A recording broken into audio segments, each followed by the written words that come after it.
इन महान कलाकारों का मैं हार्दिक अभिनंदन करती हूँ।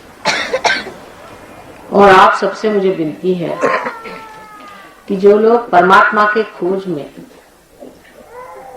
भटक रहे हैं उन्हें भी पहले संगीत का आश्रय लेना पड़ेगा, उसके बगैर काम नहीं बनने वाला। क्योंकि अपने भारतीय संगीत की विशेषता यह है कि ये अत्यंत तपस्विता से और मेहनत से ही मिलती है। उसकी गंभीरता, उसकी उड़ान, उसका फैलाव, उसकी गहराई, उसकी नजाकत, सब चीजों में परमात्मा के दर्शन मनुष्य को हो सकते हैं। और सारा ही संगीत उस ओम से निकला है जिसे लोग रूह के नाम से जानते हैं। इसलिए जब इस संगीत पे मनुष्य तल्लीन हो जाता है उसके लिए आसान है कि वो परमात्मा को पाए। शायद आपको मेरी बात कुछ काव्यमय लगे और कुछ यथार्थ से दूर प्रतीत हो। शायद ऐसा एहसास हो कि मैं कोई बात को इस तरह से कह रही हूं जैसे कि संगीत कलाकारों को आनंद आए, किंतु ये बात सच नहीं। अपने अंदर भी 7 चक्र हैं और सब मिलाकर के 12 चक्र हैं। उसी प्रकार संगीत में भी 7 स्वर और 5 और स्वर मिलाकर के पूरा एक स्केल बन जाता है। हमारे चक्रों में जब कुंडलिनी गति करती है और जो स्वर उठाती है वही स्वर हमारे संगीत में माने गए। हमारा भारतीय संगीत बड़े दृष्टों ने, ऋषियों ने, मुनियों ने पाया हुआ है। वो चाहे किसी भी धर्म के रहे हो, वो किसी भी देश के हिस्से में पैदा हुए हो, उत्तर दक्षिण पूर्व पश्चिम, वो कहीं भी उनका जन्म हुआ हो, लेकिन उन्होंने आत्मा को नींव समझ करके ही सारी संगीत की इमारत बांधी। हवा में चीज उड़ने नहीं दी जैसे वेस्टर्न म्यूजिक का। वेस्टर्न म्यूजिक तो कटी पतंग की तरह बहती रहती है, कभी ठंडी हो जाएगी, कभी गर्म हो जाएगी, कभी कहीं बहेगी, कहीं कहीं बहेगी। लेकिन हमारा भारतीय संगीत एक चीज से हमेशा बंधा रहता है और वो चीज है हमारी आत्मा। अब आजकल मैं देखती हूँ कि लोग बाग इस संगीत को पसंद नहीं करते, खास नहीं उसके समझने की इच्छा रखते हैं। उसकी वजह यह है कि हम लोगों के लिए कोई नई चीज आ गई है जो दिखने में आसान नजर आती है, लेकिन आत्मा को पाना भी तो मनुष्य भूल गया है। आत्मा की बात करना भी पुरानी हो गई और आजकल फैशन में नहीं। आजकल अगर कोई आत्मा की बात करता है तो लोग सोचते हैं कि माता जी भी क्या पुराने जमाने की बात ले बैठे, या आत्मा कोई चीज है या नहीं, और परमात्मा भी नाम की कोई चीज है या नहीं। लेकिन अब भी इस भारतवर्ष में कितने भी लोग परमात्मा की ओर से मुंह मोड़ चुके हों तो भी उनकी डोर तो उन्हीं के हाथ में है। और कितना भी आप दूर चले जाएं, इस भारतवर्ष की जमीन ऐसी है कि आप भगवान को भूल नहीं सकते। ऊपरी तरह से आप कुछ भी कहते रहें कि परमात्मा नहीं है, उनकी कोई शक्ति नहीं है और हम उनको मानते नहीं, और हम तो अपनी ही शक्ति को मानते हैं। लेकिन अभी तक मैंने ऐसा कोई भारतीय देखा नहीं कि जो एक हद पे पहुंचकर कहता है कि भाई होना चाहिए भगवान नाम की चीज, और हम कहते हैं कि चीज ही नहीं है। भगवान तो सर्वव्यापी शक्ति है। तेरा बेटे बहुत अच्छा और उस शक्ति को पाने के लिए, उस शक्ति को जानने के लिए हम लालायित नहीं होते, नहीं हमें उसके लिए कुतूहल होता है, और न हम समझते हैं कि ऐसी कोई शक्ति है जो हमारे अंदर से प्रवाहित हो सकती। वजह यह है कि इस पर बहुत ही कम लिखा गया और जो भी कहा गया है वो बहुत गुप्त रूप से कहा गया। जिस चीज को हम इस देश की संपदा या संपत्ति या बड़ी भारी जिसे परंपरा समझते हैं, उस परंपराओं में भी इस चीज के बारे में कहा तो गया है, लेकिन ये चीज घटित कैसी होती इस पर बहुत ही कम प्रकाश पड़ा। उसकी वजह यह है कि जब इसका समय आएगा तभी ये बात उद्घाटित होगी, ये सोच करके और ये समझ करके ही लोगों ने इस बात को गुप्त रखा। सबने कहा है कि परमात्मा की सर्वव्यापी शक्ति इस संसार में विचरण करती, और हम भी रोजमर्रा देखते हैं कि जितनी जीवित व्यवस्थाएं हैं, जितना भी जीवित कार्य है, वो एक शक्ति कोई ना कोई करती है, और वो शक्ति एक फूल में से फल निकाल देती, एक बीज में से वृक्ष निकाल देती है। सारे जितने जीवंत कार्य है वो शक्ति करती है, और वो शक्ति जो भी है उसे हम जानते नहीं हैं और उसे हम पा नहीं पाते। ये कार्य हम कर नहीं सकते और ये हमसे ऊंची चीज है। इसको पाने के लिए अगर मनुष्य ने एक चीज ऐसी तय कर ली कि साहब ये चीज कोई है ही नहीं, तो ऐसे इंसानों से बात करना ही है। क्योंकि अंधेरे में बैठे हुए लोग अगर कहें कि सूरज नाम की कोई चीज है ही नहीं, तो फिर वो आगे बढ़ेंगे कैसे। लेकिन दूसरे लोग जरूर ऐसे हो सकते हैं कि वो सोचते हैं कि अच्छा, इन सब लोगों ने कहा है कि सूरज नाम की कोई चीज है, तो उसे देखा क्यों न जाए, उसे जाना क्यों न जाए। और सबने क्या कहा है, किस तरह से जाना जाता है। किसी ने ऐसा नहीं कहा कि आप सर के बल खड़े हो जाइए तो आपको परमात्मा मिल जाएगा, या नाक में रस्सी डाल के खींचिए तो आपको परमात्मा मिल जाए। इस तरह की विक्षिप्त क्रियाएं करने से परमात्मा मिलता है, ऐसे किसी ने नहीं कहा। ये तो कोई नई नई चीज रोज निकलती रहती।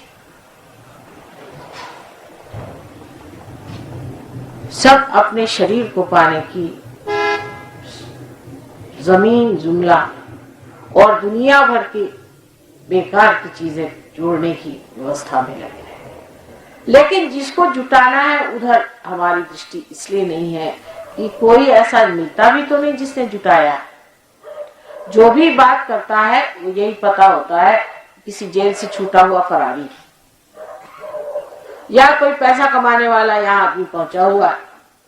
बात तो परमात्मा की करता है और घर में ठगी करता है। इसलिए भी परमात्मा से विश्वास टूटना बिल्कुल सही बात है, बिल्कुल सही बात है। लेकिन इसमें परमात्मा का क्या दोष? परमात्मा ने तो आपको एक अमीबा से इंसान बना दिया।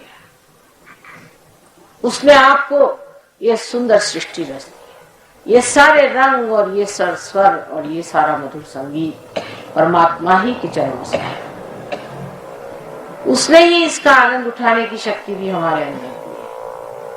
इसने ही हमें अपने माँ बाप बच्चे सबको पहचानने की, उनको प्रेम करने की भी शक्ति दी है। उसी ने हमारे खाने पीने की और हर चीज की व्यवस्था कर रखी है। लेकिन अगर हम ही अपने आपस में लड़ झगड़ करके सिर्फ फुटअव्वल करते हैं, उसे परमात्मा क्या करे। ये सब मनुष्य की बनाई समस्याएं हैं। परमात्मा ने हमारे लिए कोई समस्या नहीं बनाई, कोई सी भी नहीं।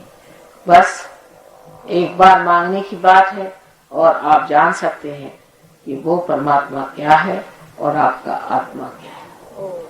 इतनी सुंदर तरीके से अपने अंदर उन्होंने पूरा यंत्र बिठाया। धीरे धीरे जैसे जैसे हम लोग उत्क्रांति कर चुके, इवोल्यूशन होते रहा, वैसे वैसे धीरे धीरे हमारे अंदर ये सब संस्थाएं एक के बाद एक जुटती गई और ये सब चक्रों द्वारा हमारे अंदर प्रस्थापित। बड़ी मेहनत से ये यंत्र को बनाया गया, बड़े संजो कर इसे बनाया गया। कि अंतिम लक्ष्य यह है कि जो बाह्य में मनुष्य दिखाई देता है वो महामानव हो जाए। जो सर्वसाधारण और तुच्छ और हीन माना जाता है वो अत्यंत उच्च कोटि का साधन परमात्मा का बन जाए। लेकिन मनुष्य का स्वभाव ऐसा है कि वो सब चीज को अपना साधन बनाना चाहता है, किसी का साधन नहीं बनना चाहता। उसके स्वभाव से विपरीत। किसी का साधन वो क्यों बने, पर जिसने आपको साधन स्वरूप बनाया है उसके तो आपको साधन बनना ही पड़ेगा। अगर आप उसका भी साधन बनने के लिए तैयार नहीं है तो आपने जितने साधन जुटाए हैं ये सब व्यर्थ। इनसे आपको कोई सुख की प्राप्ति और आनंद की प्राप्ति नहीं हुई, न होगी। आप उन देशों में जाकर देखिए जहां सब उन लोगों ने हजारों साधन जुटा लिए, 2500 तरह के साधन जुटा लिए।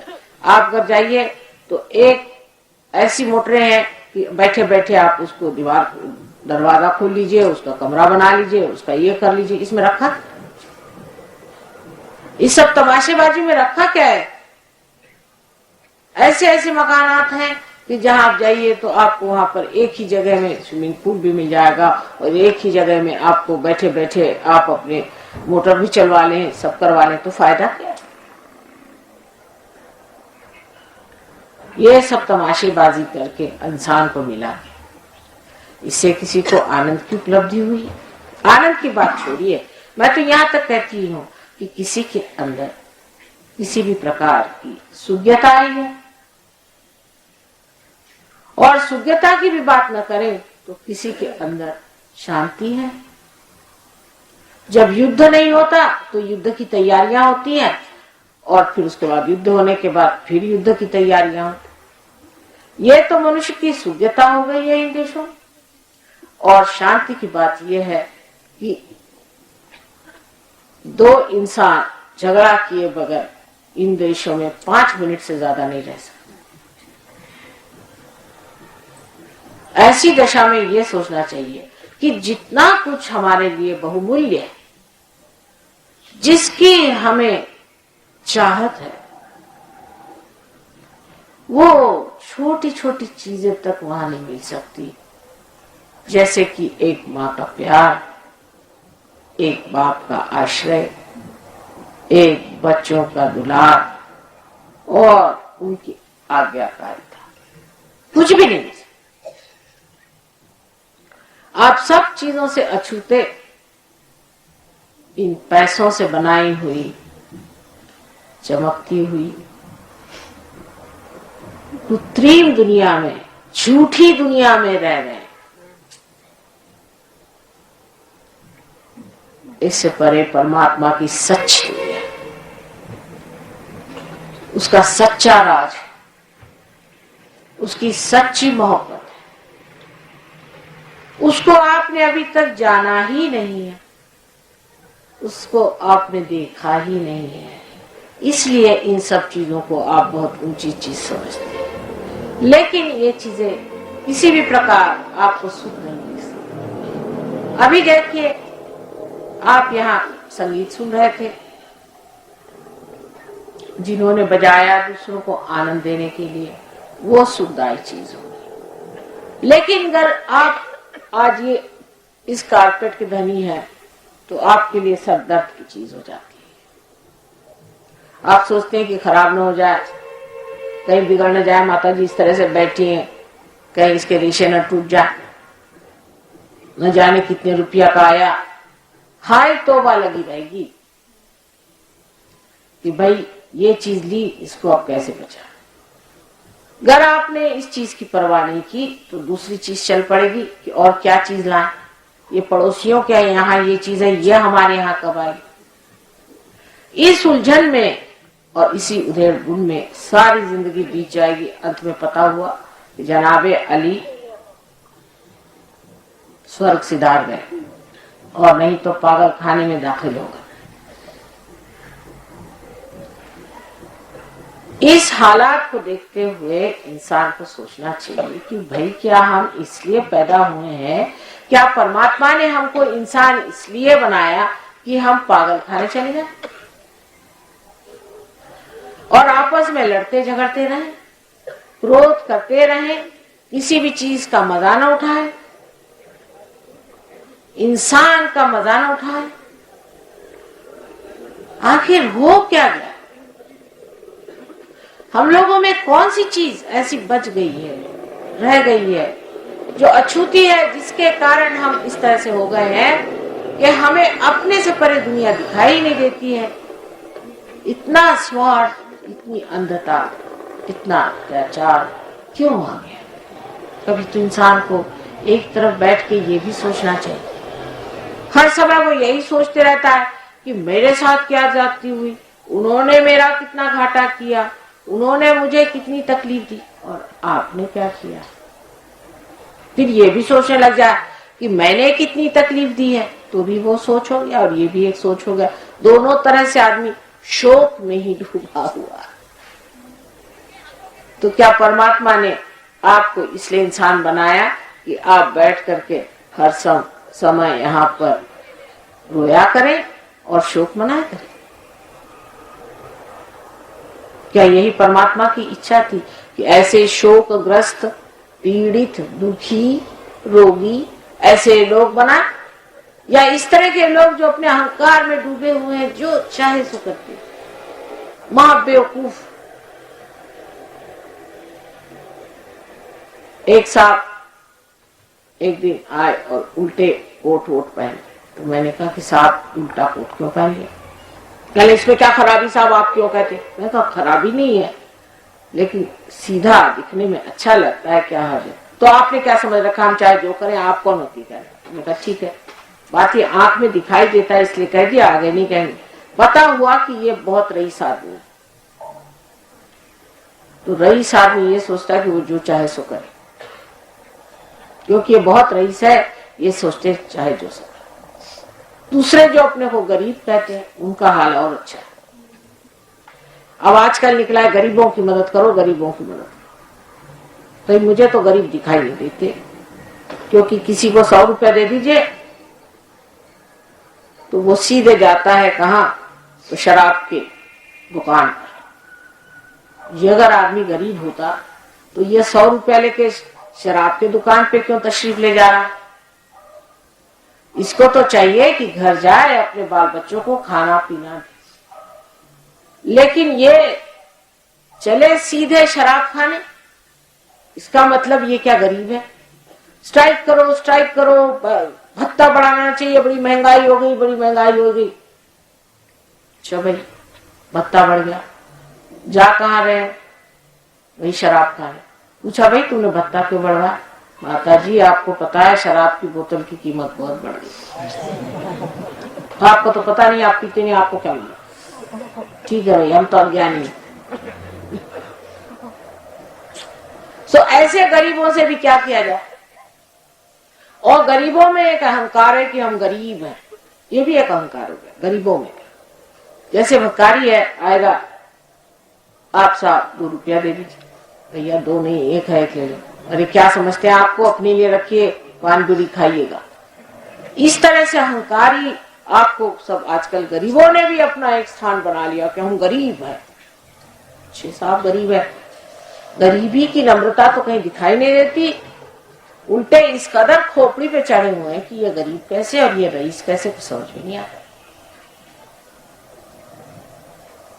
ना बाप बेटे का सहूर रहा, ना माँ बहन का ख्याल रहा। देखने में ये बातें आप लोगों को लगती है कि माँ बहुत पुरानी बातें कह रही है, लेकिन जो कुछ अपना पुराना था वो बहुत जरूरी था, आज के लिए बहुत जरूरी है। एक बार फिर मुड़ करके आप सोच लीजिए, जो कुछ हमने खो दिया है वो आज मैं खोज रही हूं आपके अंदर। बगैर उसके ये कार्य हो नहीं सकता। जो लोग अपने को अहंकार में बहुत बड़ा आदमी समझ रहे हैं उनके लिए सहयोग नहीं है, और जो गरीब होकर के ये सोच रहे हैं कि वो सबकी खोपड़ी पे लग सकते हैं, उनके लिए भी सहयोग नहीं। सहयोग उनके लिए है जो समझदार, गहरे, गंभीर और धार्मिक लोग हैं। धर्म का मतलब ये नहीं कि सुबह से शाम तक आप माला जपे, लेकिन धार्मिक का मतलब ये है कि जो अपने अंदर एक संतुलन से रहते, कोई अतिक्रमण नहीं करते। जितने भी लोग अपने को फैनेटिक समझते हैं वो तो काम से गए, उनसे हमारा मतलब नहीं। अब ये सोचना चाहिए कि हम लोगों की आदत जो पड़ गई है, हमेशा जब भी ऑडियंस होगा तो जो वक्ता होगा वो यही सोचेगा कि भाई ये ऑडियंस को मुझे जीतना है, क्योंकि इनको मुझे वोट देना है।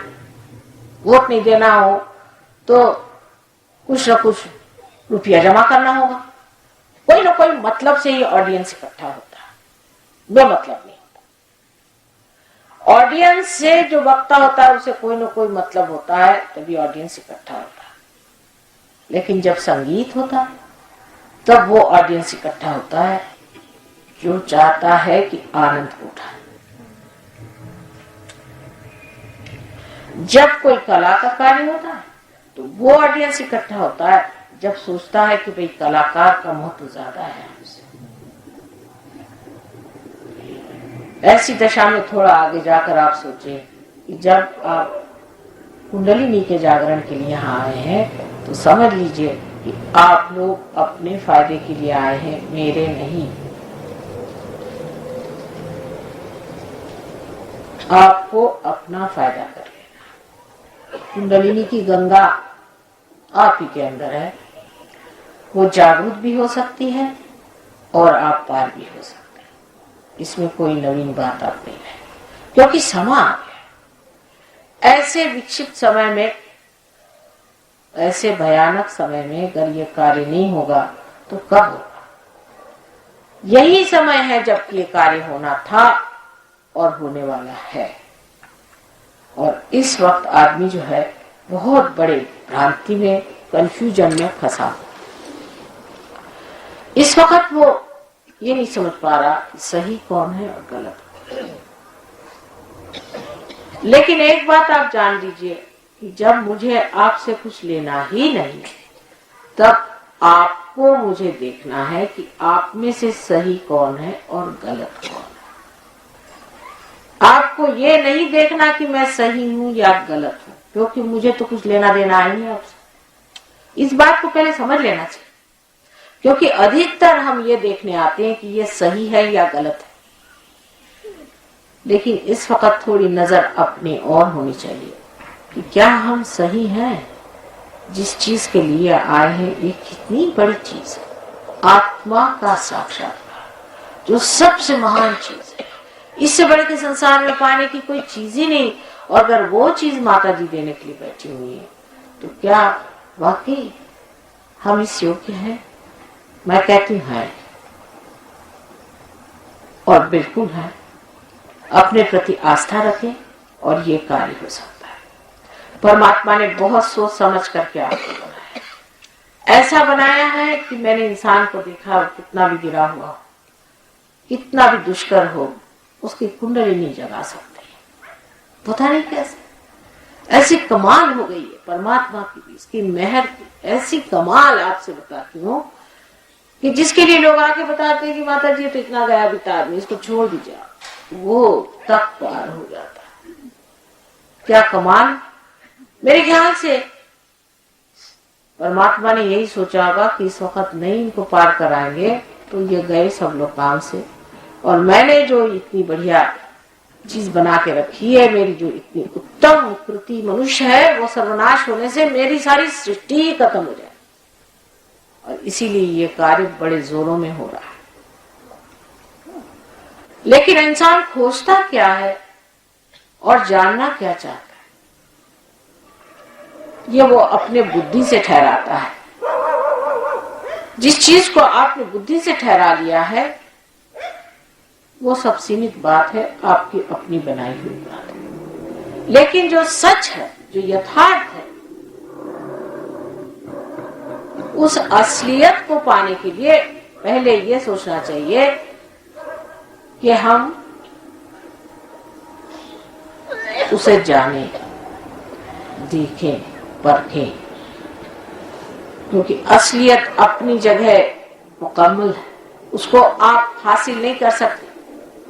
जब तक आप उसको न माने कि वो अपनी जगह है, वो ठहरी हुई है अपनी जगह, और उस चीज को पाने के लिए आपको वहां तक पहुंचना होगा, न कि वो चीज आपके पैरों पे गिरेगी कि साहब मुझे आप अपने सर उठा लीजिए। मैं मां हूं और मां बच्चों को कभी कभी सुझाव देती है और समझाती है, और कभी कभी डांटना भी पड़ता है। बच्चे ना समझ, उनको बहुत प्रेम और बुद्धिमत्ता से परमात्मा की ओर ले जाना, क्योंकि उसके सिवा कोई चारा मुझे दिखा नहीं। उसको पाए बगैर इंसान तहस नहस हो जाएगा। आत्मा को पाए बगैर आप चाहे कुछ कर लीजिए, आप अपने को दूर हटा के रखिए, कुछ भी कर लीजिए, आप खत्म हो जाए। परदेशी देशों में जहां जहां आप जाके देखिएगा, आपको आश्चर्य होगा कि किस रफ्तार से ये लोग जहन्नुम में जा रहे हैं, दोज़ख में जा रहे हैं, कि जिंदगी कहां खत्म हो रही, इनका हाल क्या है, क्योंकि इन्होंने अपनी आत्मा को नहीं पाया। एक पेड़ बाहर से दिखाई देता है, उसको ही सब कुछ मान लेने से नहीं होता है, उसकी जो जड़ें हैं उसको खोजना हो। जब तक उसके जड़ में आप नहीं उतरेंगे तब तक इस पेड़ का कोई माना नहीं होता, और वो जड़ हमारे अंदर है, खासकर इस योग भूमि में है। आप चाहे सूट पहन लीजिए, चाहे आप टाई लगा लीजिए, और अपने नाम धाम भी बदल लीजिए, आखिर इस देश के आप बच्चे हैं, और ये देश एक योग भूमि। इस देश के अंदर ऐसी शक्ति है कि इस देश के रहने वाले लोगों को एक विशेष तरह का अधिकार है कि वो परमात्मा को प्राप्त करें। आप विश्वास नहीं, लेकिन जब तक आपके अंदर प्रकाश नहीं आता, मेरी बातें आपको शायद सच न लगे और शायद अच्छी भी न लगे, लेकिन जो भी है ये समझ लेना चाहिए कि आप में एक विशेष रूप से अधिकार है कि आप परमात्मा को पालें। यह आपके धरोहर है, यह आपका हेरिटेज है, ये आपको दिया हुआ वर है परमात्मा का कि आप इस महान शक्ति को अपने अंदर पालें। इस प्रेम की महान शक्ति को आप पाकर फिर खो जरूर जल्दी देते हैं, जैसे हम लोग भी स्वतंत्रता को पाकर अब खोने पर आमादा है। लेकिन ये बहुत आसानी से एक हिंदुस्तानी के हाथ लग सकती है, इतना आसान नहीं है कि परदेश में ये काम हो सके। लेकिन मैं परदेश काफी घूमती हूँ, वजह ये कि वहां का एक आदमी अगर पार हो जाए तो वो एक पेड़ बन के खड़ा हो जाता है। हिंदुस्तान में हजारों बीजों को अंकुरित करिए, उसमें कहीं एक आध होता है जो पेड़ बनता है। अपने बारे में हमें प्रतिष्ठा नहीं, हम अपने को आंकते नहीं, अपने को समझते नहीं, हम अपने को जानते नहीं। छोटी छोटी चीजों में हमने अपना जीवन व्यर्थ कर रखा। कोई भी जीवन में हमारे लक्ष्य में ये नजर नहीं आता है कि उसमें कोई महान, कोई उदात्त, कोई ऊंची, कोई बढ़िया चीज हमने सोची नहीं। आज समय आ गया है कि इंसान को सोचना पड़ेगा, और नहीं सोचेगा तो आगे का हाल बहुत बुरा है। अभी जो बिगड़ा है वो भी सुधर सकता है, वो भी ठीक हो सकता है। इसलिए सबसे पहले आत्मा को आप प्राप्त करें। आप कैसे प्राप्त करें? सब लोग कहेंगे माँ कैसे, उसकी आपको चिंता करने की जरूरत। आपके अंदर यह शक्ति निहित है, आपके अंदर आत्मा निहित है। जैसे ही यह शक्ति उस आत्मा से संबंधित हो जाती है, ये चारों तरफ छाई हुई ये परमात्मा की परमेश्वरी शक्ति आपके अंदर महसूस होने लगता है।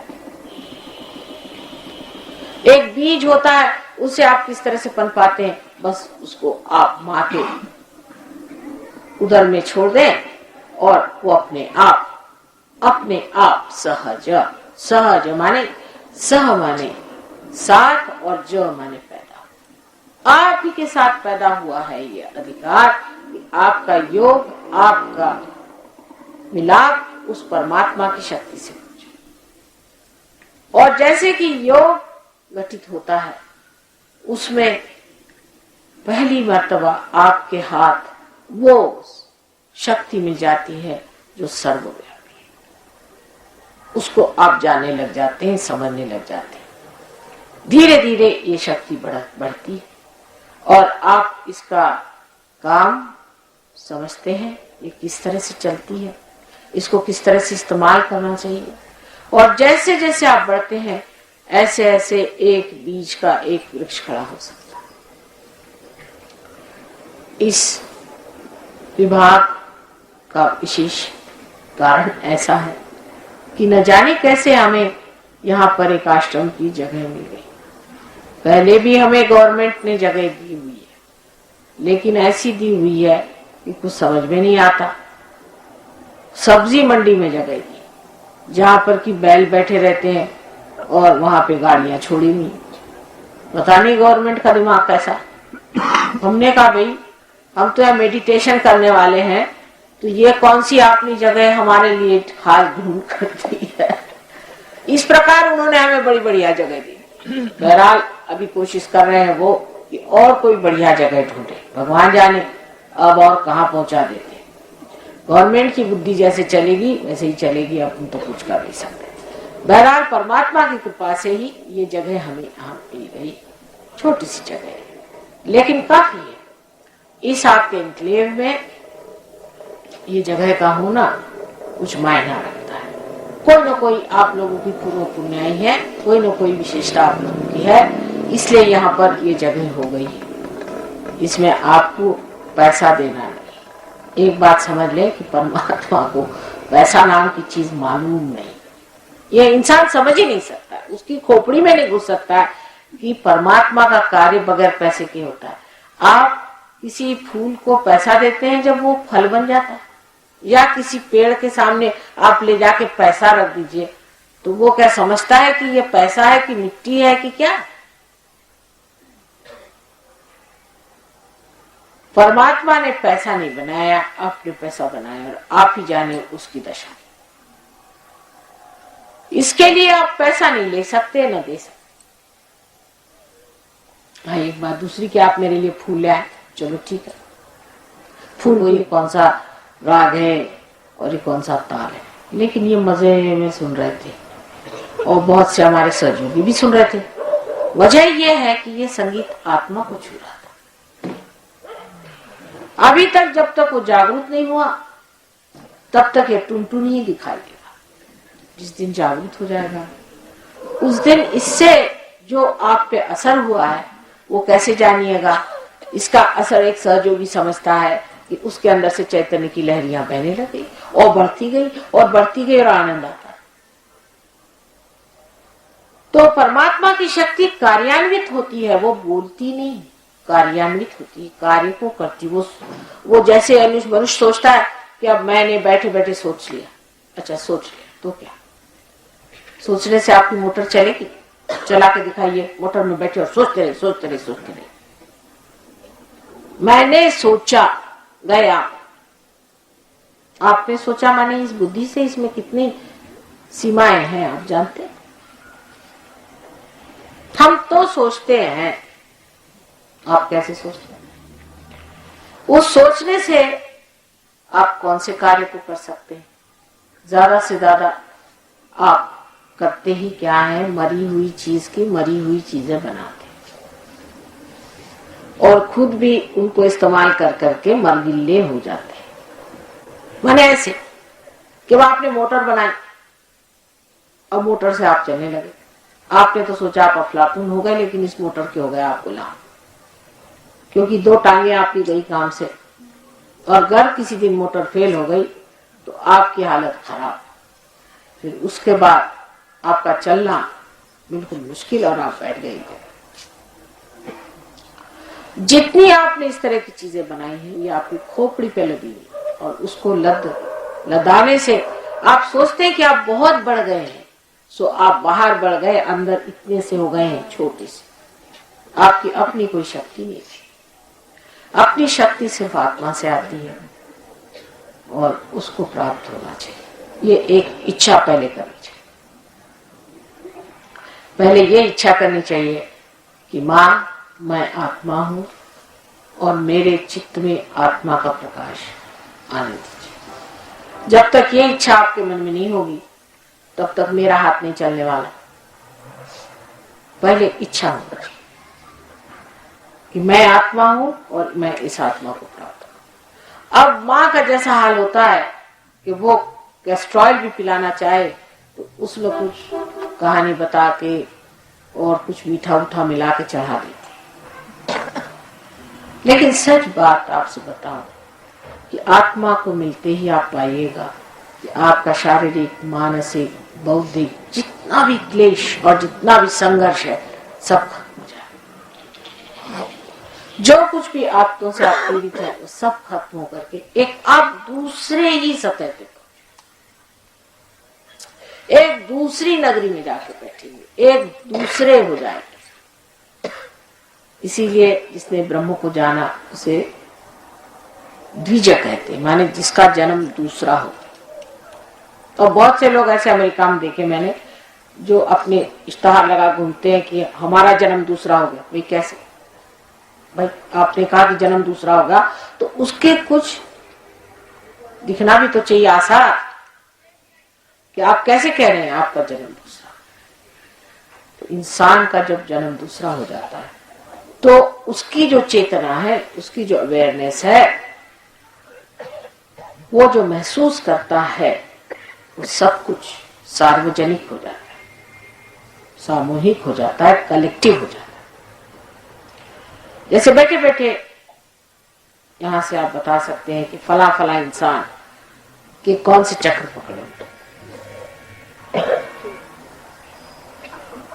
सब जानकारी इससे हो सकती, क्योंकि सब चीज को जानने वाला आपका आत्मा है, आपकी बुद्धि नहीं। बुद्धि तो ये भी है और वो भी है, इसीलिए आदमी सब भ्रांत है। लेकिन जो सिर्फ है वो आत्मा जानता है और जो सच है वो आत्मा बताता है। हम लोग ये बहुत कुछ सुनते आए अभी तक, हर तरह से लोगों ने समझाया। उसमें सच भी बोलने वाले बहुत थे और झूठ बोलने वाले भी बहुत थे। बहुत से झूठ बोलने वाले तो ऐसी कॉपी करते हैं सच बोलने वाले की कि सच बोलने वाला ही अवाक रह जाता है कि ये कैसे मेरी ही बात दोहरा रहे हैं इतने जोर जोर से और हिम्मत के साथ। और परदेसी लोग तो सोचते हैं कि भाई ये जब बोल रहा है तो सच ही होगा, ऐसे झूठ कैसे बोल सकता है। उनको नहीं मालूम कि हम लोग झूठ बोलने में कितने माहिर हैं।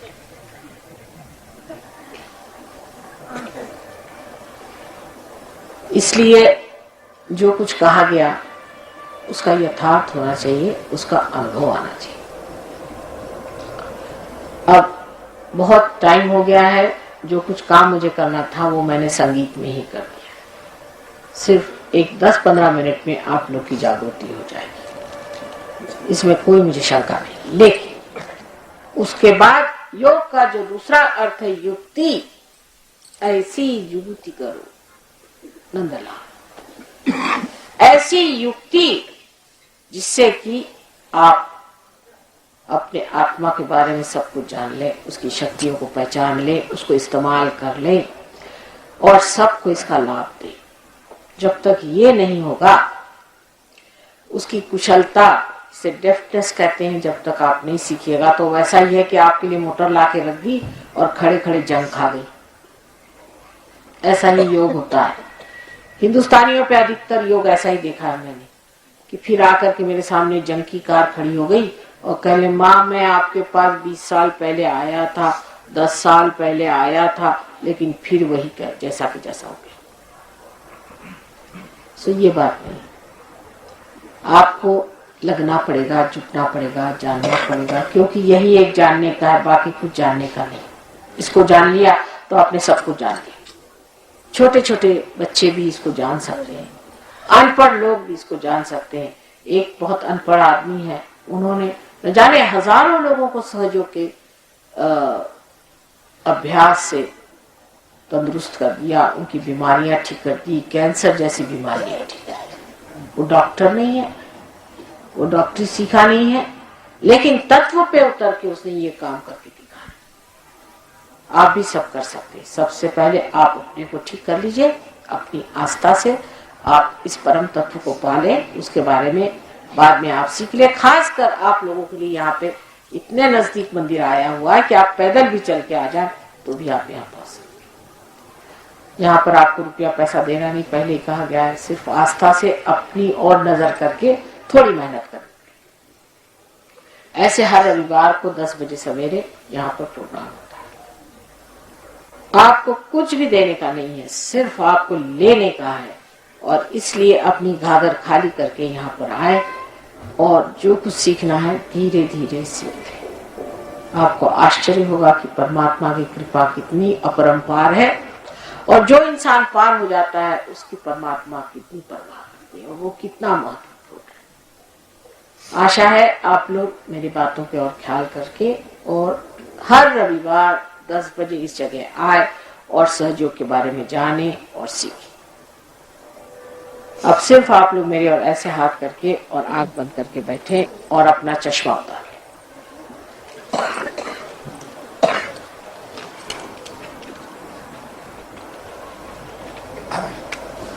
सब अब देखिए कि आप सिर्फ अपना हाथ सर पे रखिए, सर के ऊपर आधारक्रिय रखिए। राइट हैंड रखें और देखिए कुछ ठंडी हवा आ रही है क्या? देखिए कुछ गर्मी आ रही होगी शुरू में, क्योंकि गर्मी होती है ना अंदर, वो निकलनी चाहिए, वो निकल रही है। और अब देखिए धीरे धीरे, और दूसरा हाथ रख के देखिए,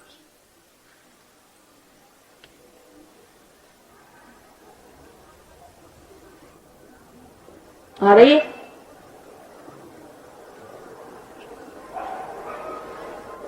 देखिए आंख बंद रखिए। अब विचार तो हो गए हैं, कोई विचार नहीं, लेकिन सर में से ठंडी हवा आनी चाहिए। अब आंख खोल, मैं आपको बताती हूँ अपनी कुंडलिनी स्वयं की कैसी जागरूक करनी चाहिए। इस हाथ में आपकी इच्छा शक्ति है, इसको अपने सामने रखें, बहुत आसान है। इस हाथ को अपने सामने रखें जहाँ की कुंडलिनी का स्थान है। वो कहाँ पर है, कैसे है वगैरह के लिए आपको थोड़ा समय देना पड़ेगा, सब कुछ आपको बताया जाएगा, कोई भी गुप्त बात नहीं, सहयोग नहीं। अब आप दूसरे हाथ से इसको इस तरह से घुमाएं,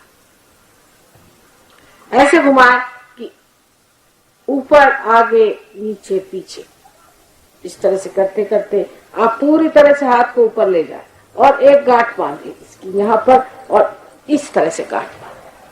फिर से देखिए हाथ को, एक ही हाथ को घुमाए, दूसरा हाथ सीधे सीधे ऊपर चढ़ता है। अब देखिए इसी प्रकार करते करते हाथ बहुत ऊंचा ले जाए, जहां तक ले जा सकते हैं, और फिर से एक गांठ जोर से बांधे,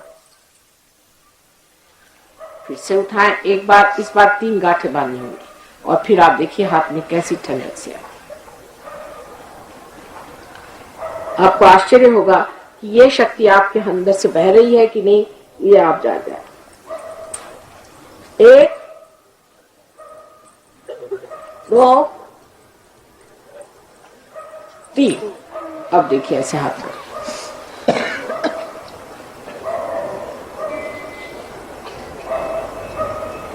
आ रहा है, हाथ में ठंडक चल रही, सनसनाहट आ रही धीरे धीरे। देखिए, या दोनों हाथ ऊपर कर एकदम, और आंख बंद करके मन में पूछे कि क्या ये ब्रह्म शक्ति है जो सारे जीवित कार्य को करती है? माँ, क्या ये वही ब्रह्म शक्ति है? देखिए अब आपके हाथ में ठंडक सी आ रही है या नहीं, सनसनाहट सी हाथ में आएगी। अब हाथ मेरे और कर,